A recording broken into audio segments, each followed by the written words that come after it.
You're online, please start. Hello, everybody. Today we continue our sessions for startup leaders with innovation leaders of tomorrow and leaders of innovation and drivers of change. And we have a number of questions to develop on the topic of impact of COVID-19 on global tech, Series 5. And today I have several speakers, as always. Gianpaolo Parigi is venture capitalist and chair of Single Family Office, and David Goldstein, CTO of Celsius Network, and will dwell on a number of questions on how we could investigate the impact of the current conditions of the COVID-19 on various industries and particular challenges and opportunities we can find to succeed in the new reality. So could you please briefly introduce yourself, Nuke? Yeah, hi, I'm David Goldstein. I'm a CTO and co-founder of a company called Celsius Network. I'm an entrepreneur for almost 20 years now. I started companies in Boston, in Israel, and now in New York, and a global company, which is Celsius Network. I'm a technologist, software engineer, and currently I'm talking from the beautiful state of Pennsylvania. I actually live in New York, and I escaped for a week with the family. So. Okay, nice, thank you. How do you feel yourself, Gianpaolo, from Italy? Yeah, good day, everyone. This is Gianpaolo Parigi. I'm a venture capitalist, chairman of a single family office, and a serial entrepreneur. And everything is fine, getting better, but I think we're all on the same boat. So, and I guess, you know, we should try not to rock this boat too much for the time being. But let's get into the core of the matter today, ladies and gentlemen. I think here we have a technologist, and so we should just take advantage of the possibility of picking his brain on what are the new normal features that he sees in the world now, during and possibly near post COVID-19. Nuke, floor is yours. So, thank you, Gianpaolo. Well, I'm a technologist, and I'm also in the crypto business. So when I think about the situation right now and how things look like, I kind of separate the two because things will change. I mean, you know, I started a company after 9/11, and I started a company after 2008, and always there's circumstances that lead to innovation. And sometimes in ways you can't expect. My first company I started after 9/11, it was about geospatial interoperability, meaning connecting geographic data between government agencies, civilian agencies. That was something that was hard to expect after, you know, terror attack, but it was very much needed and was an industry driven by the US government who identified the problem of connecting information between agencies, and a lot of money was pumped into the industry. So the reason I mentioned that is that things will change, you know, like they changed after, you know, 2001, 9/11. We don't know yet how exactly. Will they be better or worse? You know, when I look at things like automobile industry. Will there be more gas-driven automobiles because gas is so cheap and we need cheap stuff and people don't have enough money? Or will this be an opportunity to improve on electricity and cutting-edge technologies? I don't know where it will go. So, but what I do know about crypto, that, you know, crypto and Bitcoin and all these digital currencies and new economy and new economic infrastructure, first of all, it was born out of the doomsday kind of apocalyptic mindset. It's also very anarchistic in nature. I mean, the initial adopters of cryptocurrency were anarchists. So I think that kind of puts my industry and LA tokens industry, for that matter, in a very good position, because we most of the companies that deal with this new economy kind of have the mindset we can work remotely. A lot of companies are already remote workers. We started as remote and we went back to work remote, and we didn't lose a step. And also the customers, they're like, I think there's a lot of mistrust in the banking, in the economic infrastructure. We can see how the US is printing money like there's no tomorrow, literally like there's no tomorrow. And something has to give. And so our message before the COVID-19 situation gets even better or more on point during these times, where the economy looking the way it is. So I think it's an opportunity. It's an opportunity for a lot of technologies, lots of businesses, crypto, especially the new economy. Especially, I think there's a lot of place for innovation. I'm excited about this because I'm an entrepreneur, and as I said, I started companies out of these catastrophes because there are new opportunities, and I'm eager to see what young people cooked up in their quarantine, how their brain works and what they come out on the other end. So it's going to be a while. It's going to take a while. It's going to take, in my opinion, another year and a half until we see a vaccine. Even when they invent the vaccine, it will take many months until it's available to everyone. We can see how hard it is to get the tests. But 2 years from now, the world will be a little different or much different. We don't know yet. But I'm kind of curious to see what will happen. Okay, and you mentioned that you survived through many crises, and you had your companies during various crises before. Do you find anything specific in the current situation? What is different in your viewpoint?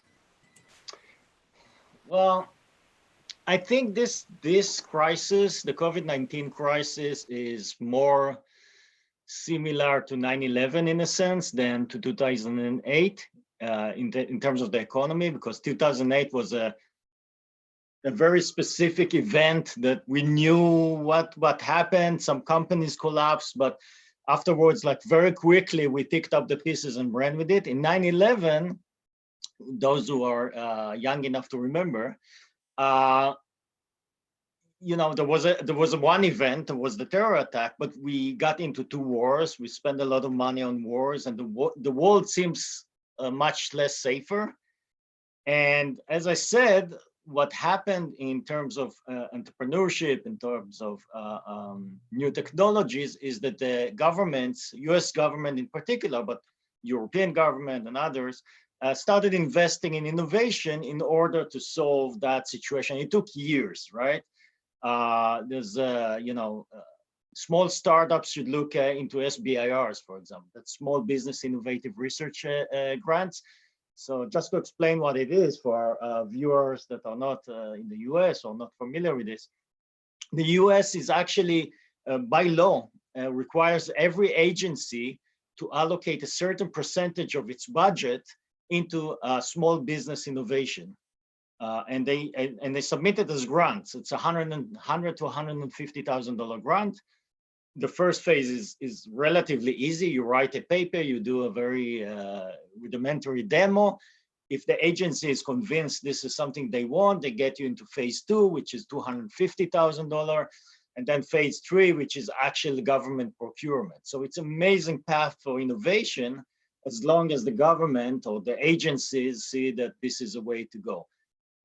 So this breeds a lot of new innovation, and it's different. Every crisis. The 2001 was a security and defense and interoperability between agencies and detecting terrorists. This one is about, first of all, the health issue, but the health issue is a trigger to the economic issue, right? And the economy is broken. I mean, what we're doing now to save the tactical response to this event in the long term, nobody knows how to fix it. I mean, you printing money, trillions and trillions of dollars.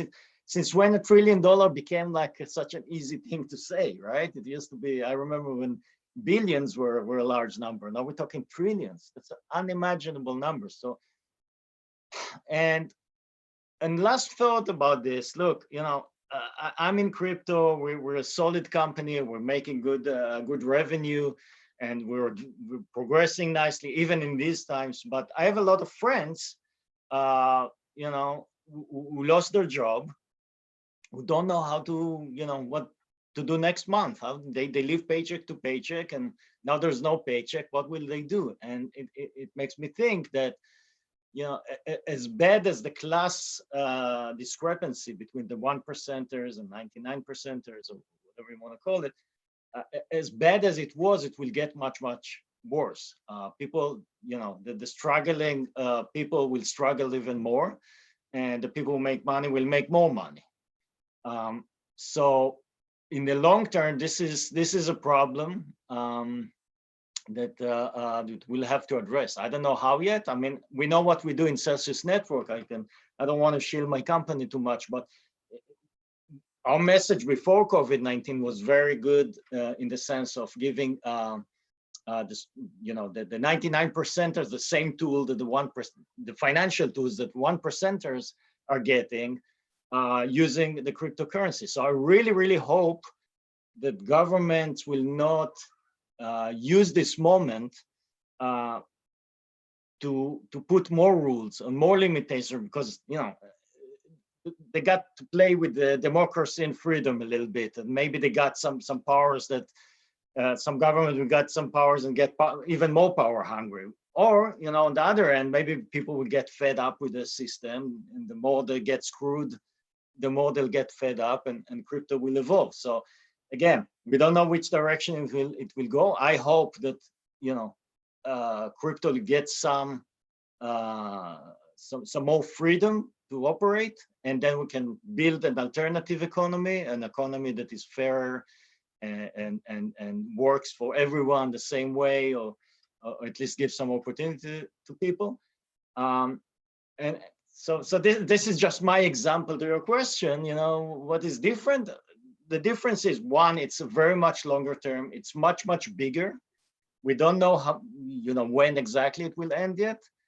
And there are other technologies, other systems, other opportunities that didn't exist 20 years ago, didn't exist 10 years ago.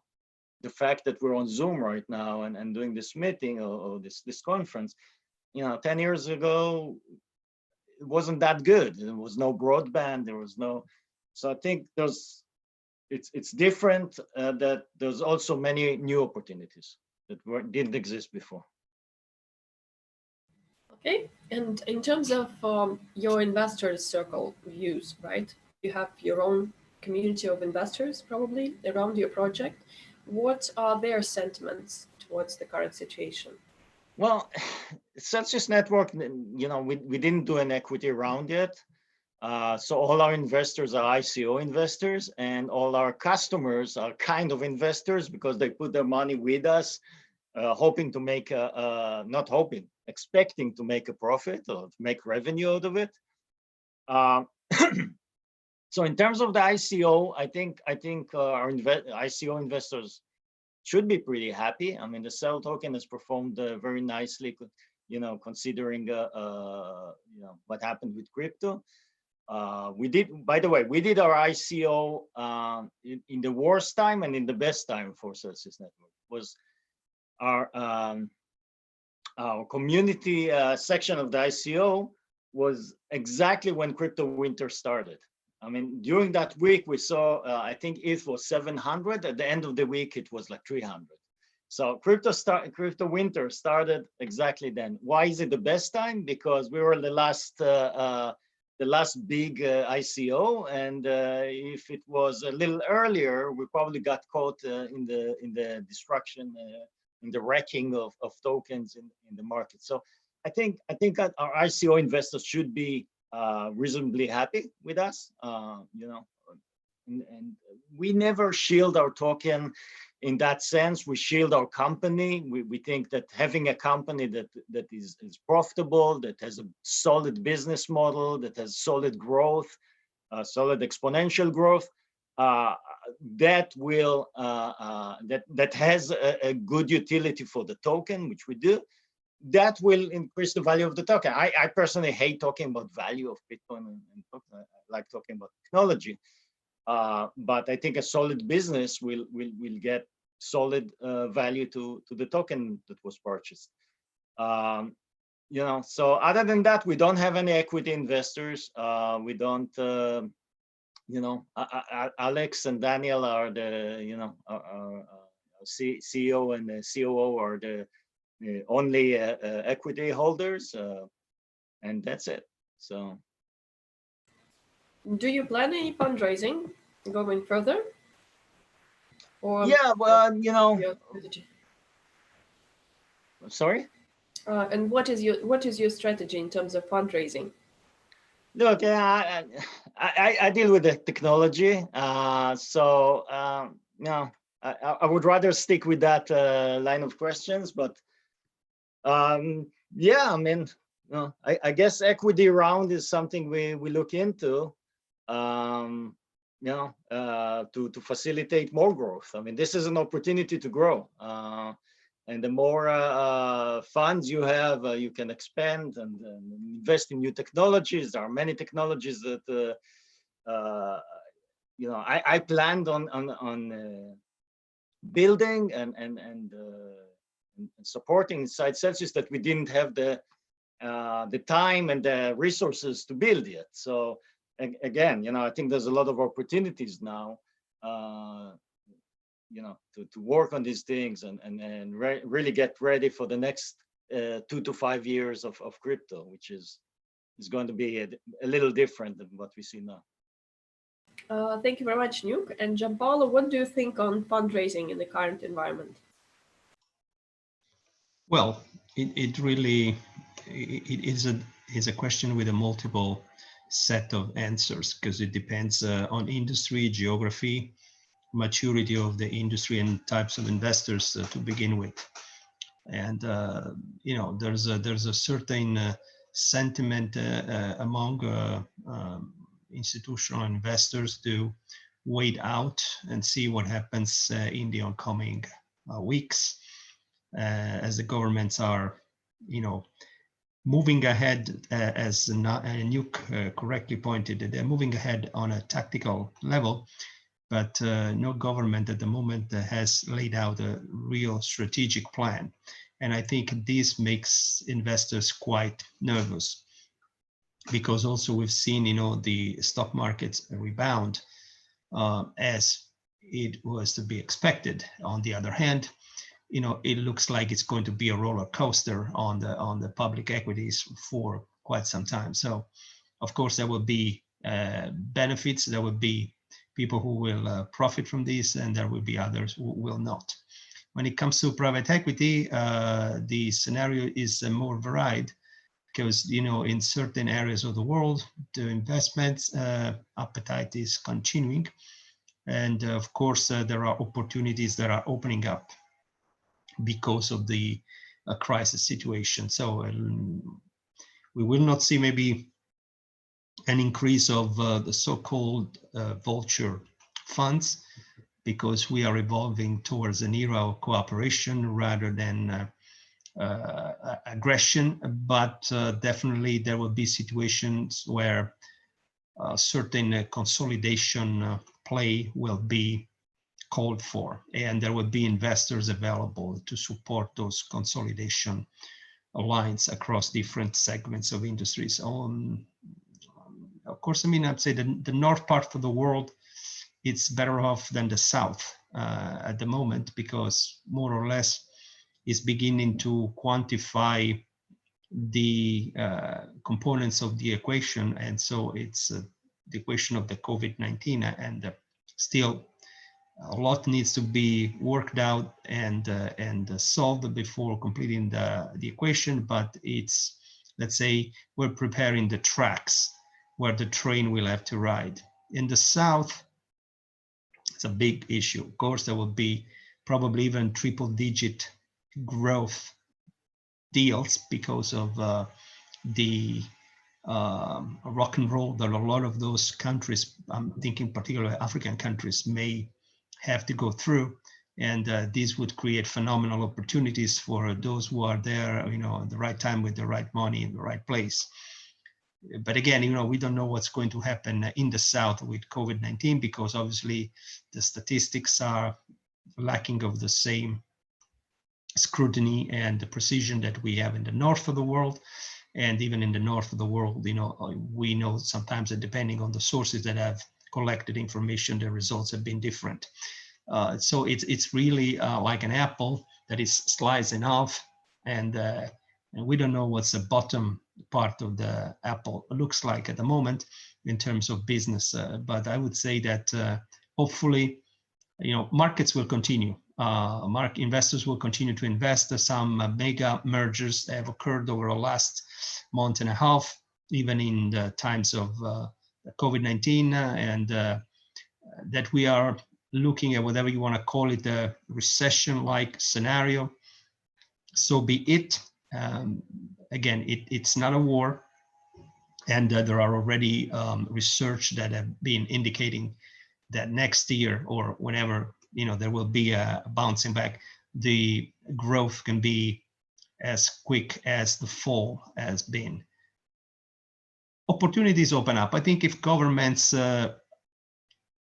begin to think strategically, it will be good for the countries at large, for the societies at large, and also for the companies, because the business environment needs a certain degree of certainty as to how the respective governments want to play certain topics. And so far, no clear signal has arrived. You know, you just heard a few minutes ago another entrepreneur like myself and Nuke, and you know, there is consensus among entrepreneurs that, you know, we're not getting clear signals. You know, we are navigating by sight, and the business need navigation to occur on an instrumental level. You know, that would provoke, I would say,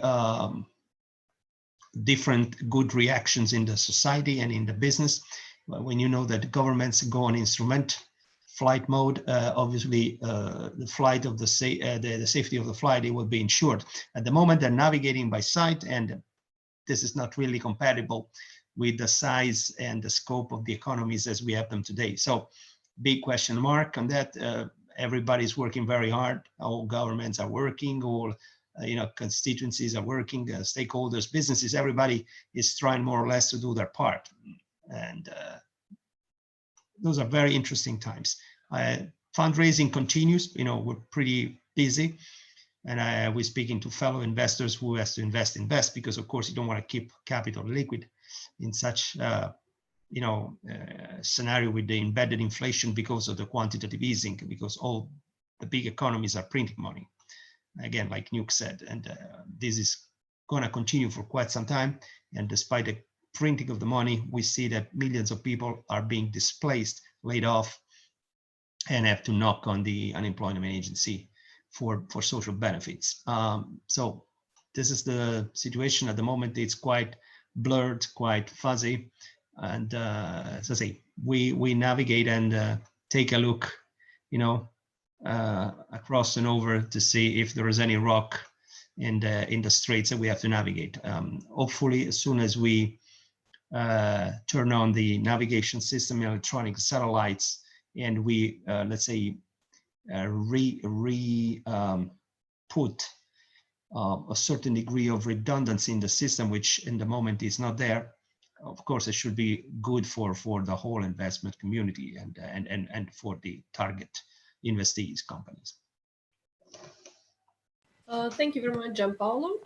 And Nuke, if you would plan some pivots in the current environment to adjust the strategy of your company to the current conditions, what would be the key measures for entrepreneurs, serial entrepreneurs, to keep track with the reality and succeed in the new reality now? Yeah, so as I said, my industry is very much born out of this type of mentality of anarchy and disruption and all that. So the only pivots, probably not pivot is too strong of a word, but the only changes that we would look into are two. One is lower the barriers. I mean, there's people with less money now, and there's a lot of people who are struggling. And our barrier for taking a loan against your crypto was initially, when we launched, was like $3,000, I think, $3,000 loan, which means the collateral actually needs to be higher. Now it's $1,000, and I would look into lowering it into even more. In crypto, like the cost of these transactions is small, so we can lower it as much as we want, but we need to build the technology to facilitate, smaller loans, and higher scalability.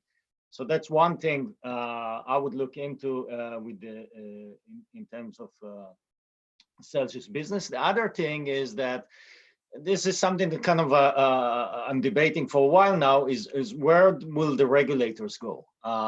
We look at DeFi today, for example, and DeFi is, let's face it, it's not very much regulated, because people who can invest in DeFi and they don't go through KYC, and there's no AML, and the regulators can come knocking on the door anytime now and close the thing. Doesn't matter how much Andreessen Horowitz invested in them. But it could be also the right way to go if the regulators kind of, become more flexible. We in Celsius decided to go to the safer route and be as compliant as we can, and invest in legal assistance and have our own compliance officer and all that. And almost every day I'm talking to the compliance officer, what can we do to improve the customer accessibility to Celsius? On the other hand, what can we do to protect ourselves? And when regulators or risk assessment come, say these are the best guys in the business. So I think a lot of companies in my industry, the cryptocurrency industry, will have to do some thinking. Which way do you want to go? Do you want to gamble, or do you want to be more safe and make sure that you're protected? Other pivots in the industry, there's one pivot that there's something that I like very much. It's a technology called MPC, multi-party computation. A lot of people are hearing about it now, and I see more and more conversation about it. I think this is the technology that will take crypto to the next level and solve a lot of problems with the private key management and multi-chain, and a lot of problems that DeFi in its current status is kind of almost a barrier for mainstream. It won't work for the mainstream. And I think MPC is an opportunity for a lot of companies, including Celsius, to look into that as a way to do decentralization in a truly or closer to the Satoshi vision of decentralized system, while stepping over the barriers that currently DeFi is facing. So this is something that I think we'll see more and more pivoting into MPC technology. We already see that in custodianship. The old way of vaulting coins and accessing it with multi-sig is now being replaced with MPC technologies. It's considered safer, more modern, and we're already in the process of doing it ourselves, moving from some of our business from the old model of custodianship into an MPC model. We're doing it slowly, obviously, but we're very much. I like that direction of where crypto is going. Thank you very much, Newt. Gianpaolo, as for the priorities for investors in the current environment, what would you tell us, or maybe share from your experience? What are your priorities for single-family offices, or what is your advice to investors? Well, definitely, if we are in the crypto and in the digital currency space, the regulatory frame is something that investors want to see, because obviously it puts everything into square boxes and it makes everything compliant. So I see that it will be really greater and greater attention from my sector to deals that are completely compliant, fully compliant. And I'd be curious to ask Nuke actually.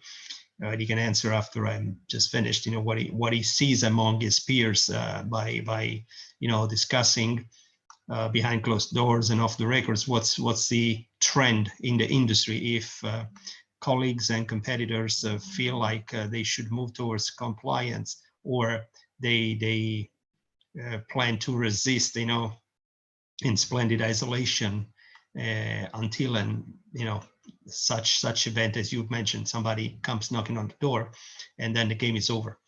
If you want to answer this, I'll continue for the other industries later. Okay, so yes, I'll categorize them into three different types. There's the old crypto, I don't want to call it scam, but like illegal mindset almost. It says, hey, we're building something new. Look, and I look at it like, what Uber did, right? In the beginning, they broke every law and said, when we're big enough, we'll just change the laws, right? So there is a mindset like that in some companies. I disagree with that mindset, because I think that taxes are much different than money. And, we know that in the US, Al Capone went to jail for tax evasion, right? So you don't mess with the money regulators. So this is, but there are some companies that are breaking the law. They're lying about, having licenses to do X and Y, and they do it anyway. And that's their prerogative. The second type is I think is the ones that are gamblers about future, especially in the DeFi. These are the guys who say, okay, we're decentralized, which is kind of true. I mean, there are holes in that story yet, because technology still needs some centralized hook that, if a regulator comes, they can still shut them down, which by default doesn't make them decentralized. But I do understand and appreciate that mindset that says, all right, we'll figure out these problems as we go. And right now we're building a new thing that, we have good traction with the early adopters. We got a lot of money. Some of them raised a lot of money, millions and millions of dollars. And we'll just figure it out. This is also fine. I mean, could be. I don't know how much time you buy. I think, they have probably 2 years to figure it out before the regulators figure out that, hey, this needs to shut down. They can't get money out of North Korea and not answer for that, right? And the third ones is companies like Celsius that we say, you know what? All right, not just Celsius, Coinbase, for example. Big companies that say, hey, we're here for the long run. We don't want to be like the banks. We don't want to be like the old system. We're bringing something new, but we have to play by the rules. So there is a kind of yes, we use the blockchain. Yes, we use decentralization as much as we can. And by the way, we have an initiative. It's one of those initiatives I talked about, and hopefully this year is the year we'll start working on it, to build a blockchain-based, auditable, a truly open financial system, meaning that every financial deal we do, everything that we do is recorded on the blockchain. You can just look at that. That kind of mindset doesn't exist in banks right now. Banks don't want you to know what they're doing, right? And so I think you can play by the rules, but still innovate and change and say, as long as you keep in mind, hey, I don't want to build another bank. Because if I try to compete with a bank, they'll beat me in a second. It's a business for hundreds of years. They do it the best they can. It's a great business, They have more money than God, so they'll beat us. But so we have to play by the rules, but we have to create something new, added value, and then a new message to people that say, hey, we are an alternative, even though we're forced, we're forced to all these very, very rigid, very, very complex, and sometimes but still unclear rules and guidelines. And it's not easy. I mean, we spend a lot of money and energy on that. Thank you so much, Nuke. And we also have a traditional question. So if you could choose one word, what word resonates mostly with the current situation for you? What entrepreneurs or investors could keep in mind as their focus word to keep up with the current situation and to sustain in the current environment? What this word would be for you? Or maybe a message, if it's difficult with one word. Yeah, one word that I think is strength. You have to be really, really strong mindset. Look, Celsius, I'm always proud to say that. Celsius is built in 3 offices, in Israel, Serbia, and New York. These are 3 places that see some stuff, right? And the people are pretty tough. So I think that's one of the reasons that most of our people have kind of experienced all kind of stuff before, and strength would be the not just mental strength, being cooked up in isolation or quarantine, working differently than a cubicle. And keep, wake up at 8 a.m. and go to sleep at 11 and not, break your own, behavior patterns. Not very easy. I've done, out of the last 20 years, I think I spent 5 to 10 years in my basement working on campus. So, and it's not for everyone. I was kidding with my wife that I'm kind of a hostage in some basement because I don't see the sunlight. And I think people will have to adapt to that mindset, become a special forces knife in the mouth kind of entrepreneurs. I think we'll see, this situation kind of separate the men from the boys. And sorry for the term. The strong will show it at the end of it, and the weak will fall apart. And it's mentally, business-wise, everything. So strength, I think, is the key word here. And again, this is going to take a while. It's not like in May everything's going back to normal, or June. It's going to take another year, another 2, and afterwards it would be a different world. You remember that we flew inside the US? It was like taking a bus, right? We went on a plane. Nobody checked. You can take whatever seat you want, and the plane will go. I used to kind of come into a plane 2 minutes before it took off, or 10 minutes before it took off. Where's that today? Well, the world has changed after 9/11. Much, much different. We got used to it. So, you have to be flexible. So, sorry, it's not a word in a sentence. I kind of went long, but strength is my number 1 word here. Okay, and Gianpaolo, for you?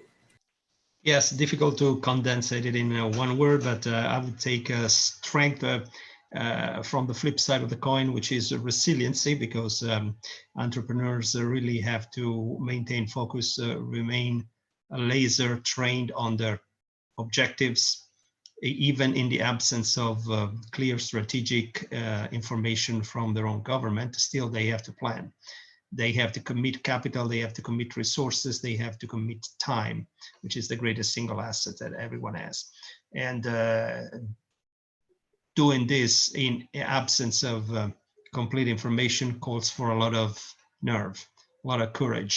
But that's what entrepreneurs are known for, and this is as good a moment as any to demonstrate, to prove one's mettle. So I definitely say resiliency. Thank you.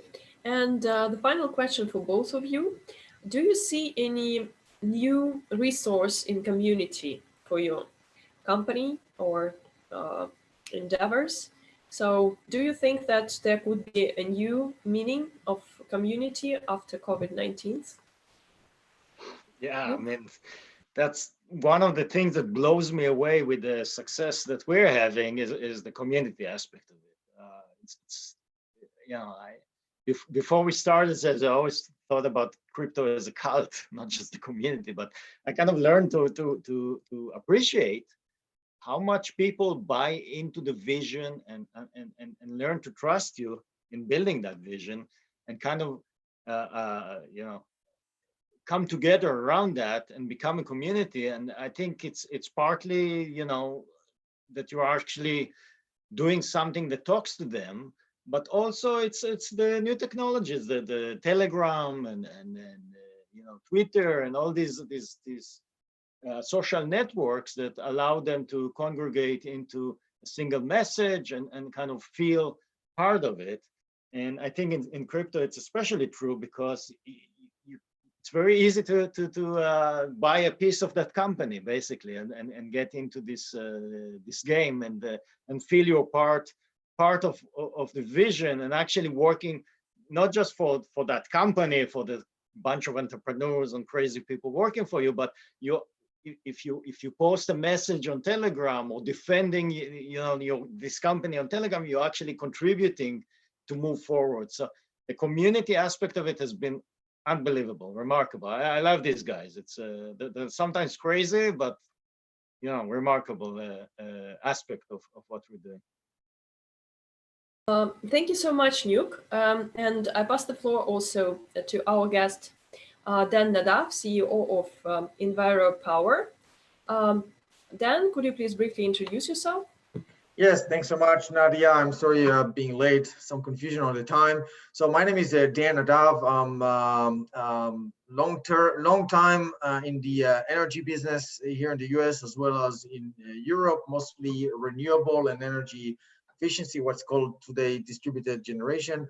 EnviroPower is bringing to the market a very interesting heating system. You can say the next generation heating system is basically a boiler with a power plant inside for the residential market. And what makes it very unique that it is a fully functional boiler, competitively priced, so you can basically replace your old boiler when time comes with that boiler. It's called the smart watt boiler, paying pretty much the same amount of money, the same price, but getting a power plant at your home, a power plant that will generate electricity to your home way cheaper than what you pay today to the grid operator, and also provide backup power, which I think from my end, the backup power at your home is the main topic and the main impact that we see from the COVID-19 situation in a positive way. Okay, thank you, Dan. And what is different in this crisis if you compare it to the other ones, the previous ones, in your view? So, so compare apples to apples. Our boiler is around 175,000 BTU boiler, or for European audience is around 50 kW. Good enough to heat up all your larger homes of around 300 square meter or 3,000 square foot. Or it's a very good application for multi-family residential buildings for the domestic hot water. So think about 50 families and so forth. Those boilers at the same efficiency level are sold in the US for $4,000 to $5,000. We are selling our boilers for around $8,000, so small premium of $3,000 that you probably cover with a savings on electricity cost within 2 years or so.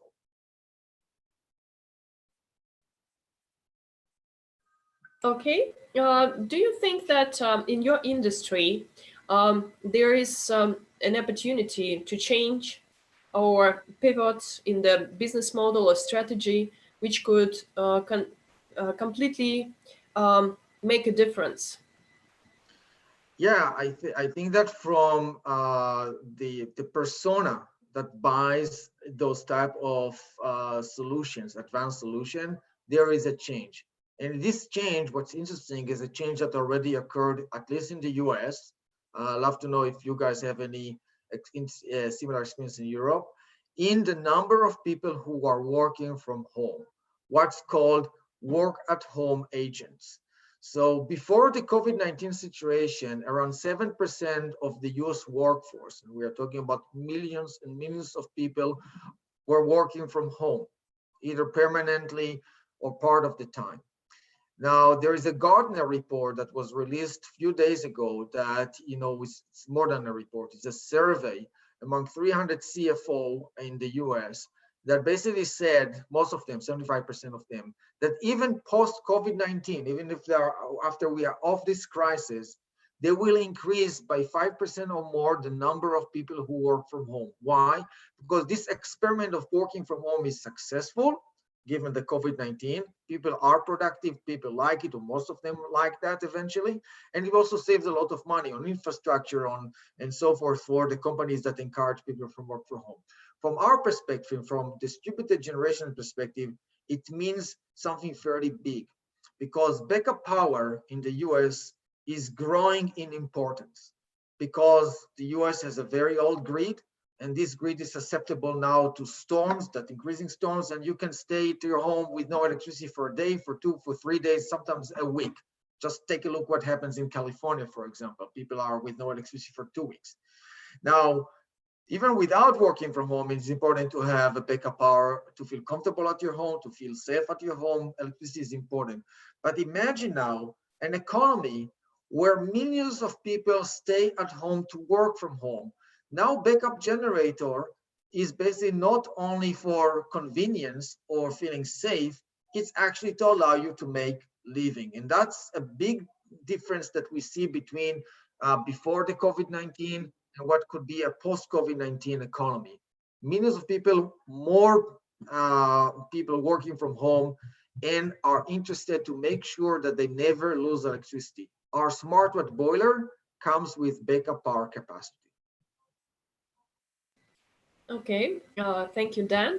Does your company plan any fundraising in the current environment, or maybe you've encountered or have a vision on what is the investor's view on your segment now, and is there any change?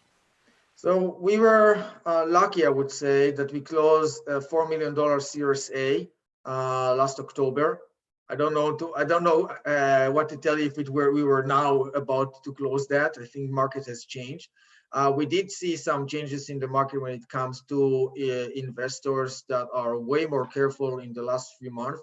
But again, for EnviroPower, we are well funded just because we were lucky to close a major funding event last year and way before the COVID-19 became a concern. Moving forward, though, if you listen to investors, everyone is very careful, very cautious this time. Obviously, some investors just either lost money and are not in the market anymore, or some others are more focusing on helping their existing portfolio. However, I was sitting on a few interesting conferences with investors specializing in what's called distributed generation, and the notion is that distributed generation is going to increase. For the reasons I mentioned, people are interested to be more independent of the grid, see the importance of getting basically securing their path to electricity even without the grid, and when the grid is off, meaning backup power, saving on electricity with those type of technology. Yet the other notion is that if you can sell something that is non-discretionary, something where the persona who buys that device doesn't have a choice, it's not nice to have, it's a necessity, then all for the better. That, I believe, position EnviroPower in a strong way, because what we provide is a boiler that people buy not as an investment, but as a necessity. I wonder how do you address the impact of what's going on with the supply chain? You obviously have a physical product out there. I would assume you buy some pieces from China, for example. Do you feel that there's an issue with the supply chain, and how do you address that? Great question. We are still in a startup stage, so we are not at serial production yet. We felt some of those hiccups in the supply chain with products that we are buying from China. earlier in the game, like 2 months ago, but this is stabilizing. On the other hand, the majority of the components that we are actually using are coming either from Europe or from internally the US. And on that end, no, we haven't felt so far any any major impact. Okay, Gianpaolo, do you have a question? I wanted to comment on what we as investors see the world coming out of COVID-19. I think it's a world that will see greater cooperation. It's a world that's becoming a blockchain world, and to some extent, in which information will be more shared. There will be more transparent. Nuke referred to the banking industry, which has been quite secretive. I mean, since its inception, centuries and centuries ago. There's a great demand and effort for the opening of the books. Definitely alternative finance is a step ahead of the traditional banking industry. But I think, we're polling in the direction of a blockchain society where, as I say, information will be stored, protected, and shared so that possibly no one will play shenanigans with it, which I think it's a good thing, because it keeps everybody in check without, having to be felt like a burden to anyone particularly. I mean, if you play by the book, if you stay on your tracks, shouldn't be concerned that information is available so long as you have access to other parties' information, and so the game remains clean and fair. And I think this is an evolution that events like COVID-19 definitely contribute to propel. So this is what I'm beginning to see shaping in the financial industry and in society at large. And do you have a question to Dan? Well, I mean, I wanted to, but I don't know if he can address it at this moment because they just completed the first round, Series A in October. How far is the second round, if he can tell us? Sure. It's never too early to think about a second round, as you probably know. But we now have a specific reason to think about the second round, specifically because of the push we would like to provide to our backup power feature. We were awarded a contract with major Canadian electric and power utilities for a pilot that will start in 2021. Part of the pilot will be the demonstration of black start and backup power, basically our capacity to keep providing buildings power when the grid is off. Very important for utilities. It saves them money on maintenance. It save the day for when they have outages and can still have their customers energized or electrified with buildings that are have electricity. So this is an important part of this pilot. Now, obviously, black start and backup power are just the tip of the iceberg of what we can do once we can actually operate independently. And the thought is to raise money to allow us to be integrated into what's called home energy management platforms.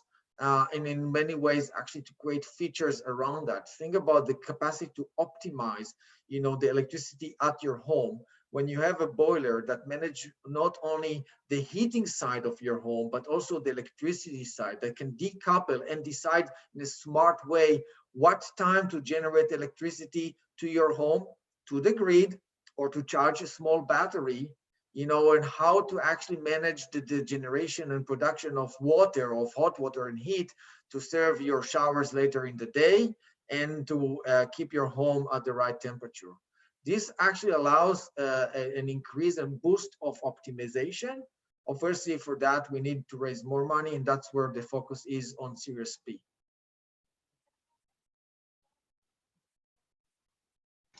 Thank you. Thank you. Sure, thanks for the question.